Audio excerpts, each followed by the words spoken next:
we have teriyaki chicken all made up. The last of it.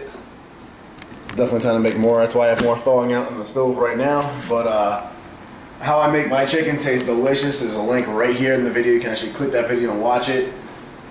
But this should be enough for both you and I for pre-workout. We'll do potato as well. So.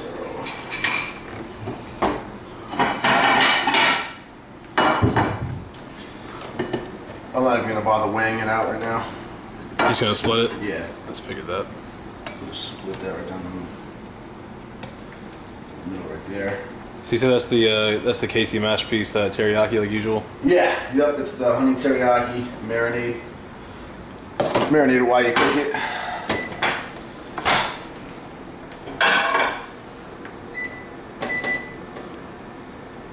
Actually, for this much, we need 2 minutes.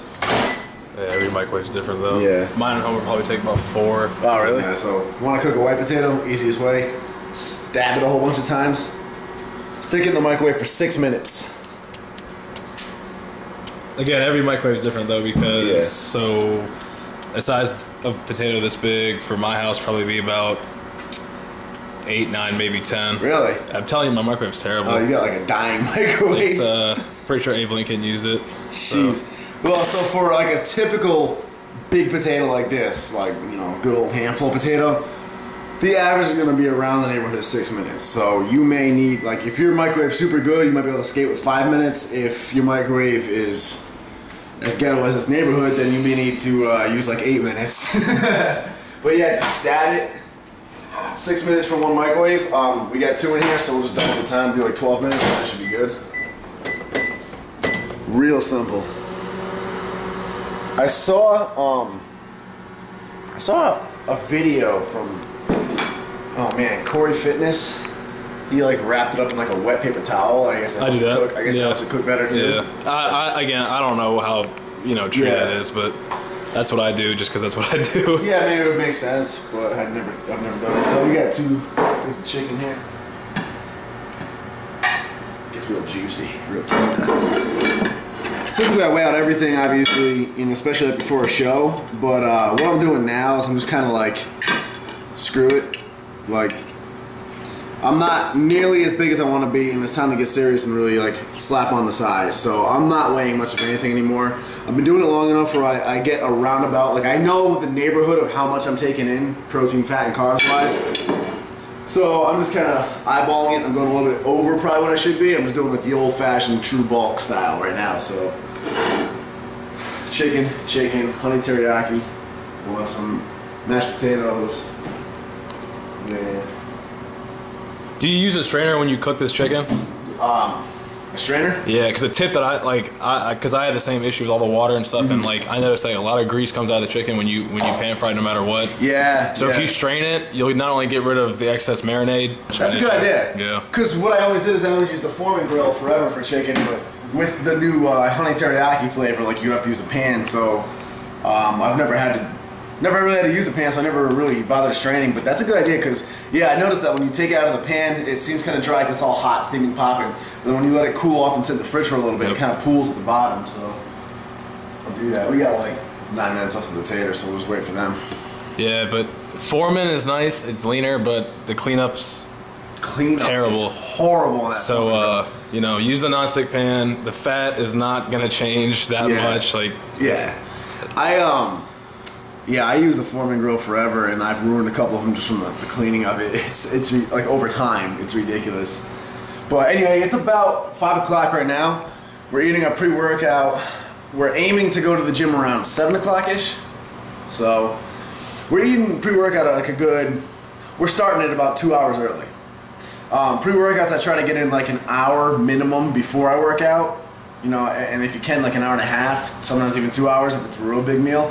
Because you want to give yourself enough time to actually digest the food, so when you consume the food and it's sitting in your stomach, your body's actually utilizing a lot of energy just to break it down and metabolize it. Especially carbohydrates, which get broken down. They start breaking down in your mouth through enzymes, and carbohydrates end their breakdown process in your stomach.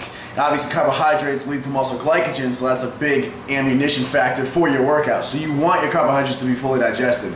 That takes some time. So if you're sitting there in the gym and you're trying to lift weights and your body's taking away your energy that should be going into lifting and putting it towards still trying to break down and digest this food and utilize these carbohydrates, you're not going to get the most out of your workout, and you're probably not going to get the best digestion going on either. So split it up. Let your body put its energy towards one thing at a time. Give yourself enough time to use all the energy to finish digesting your food, metabolize everything, and then go hit the gym.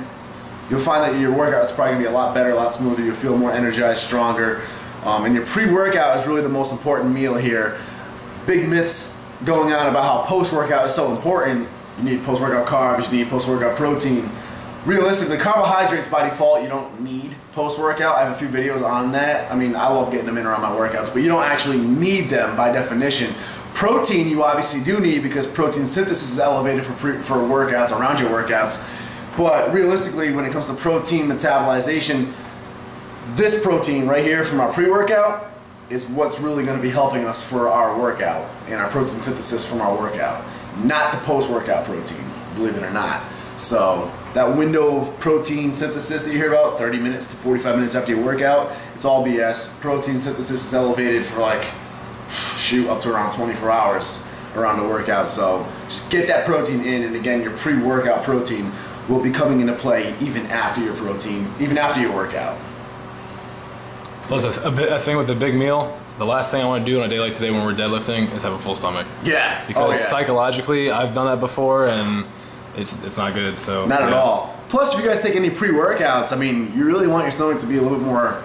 It's not going to be necessarily empty, but you don't want it to be full when you're taking a pre-workout. You know, anything with like caffeine or stimulants, it's going to kick in better on an empty stomach. So, all right.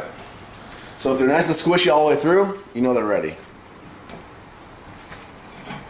And these are both ready.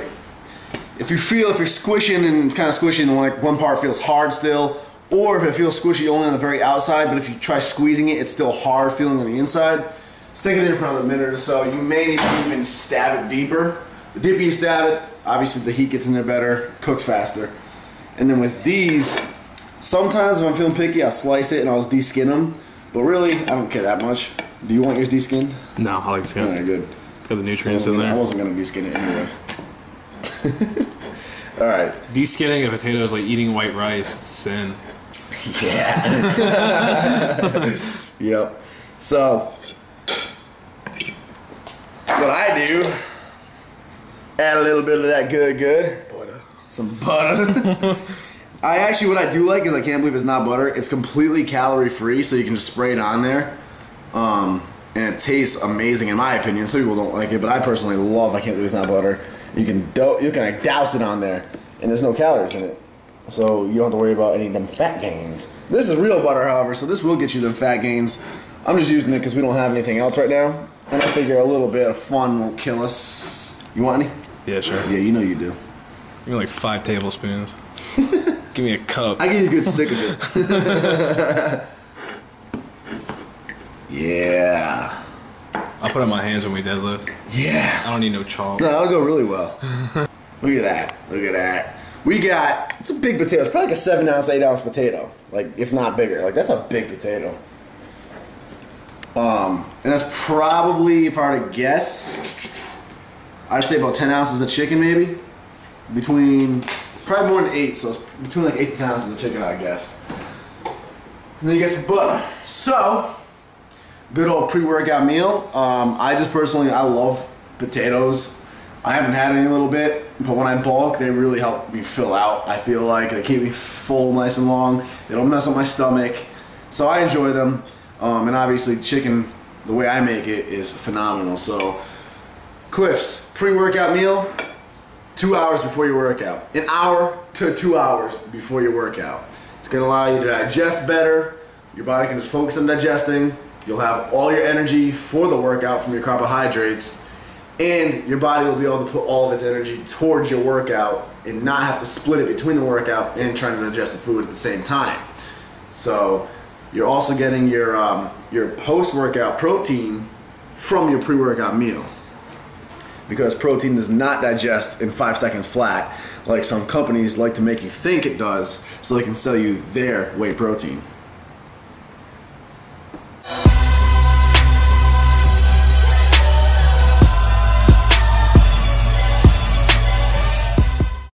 He won multiple contests as a teen, has appeared in several magazines, and is an endorsed athlete.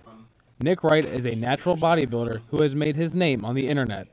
With his label, NWB for Nick Wright Bodybuilding, he's been able to accumulate nearly 4,000 followers on Twitter, 20,000 likes on Facebook, and 30,000 subscribers on YouTube. A 21-year-old and lifelong native of Rhode Island, Nick decided in September to leave it all behind and hit the road. So between all that, between the girl, the ex-girlfriend,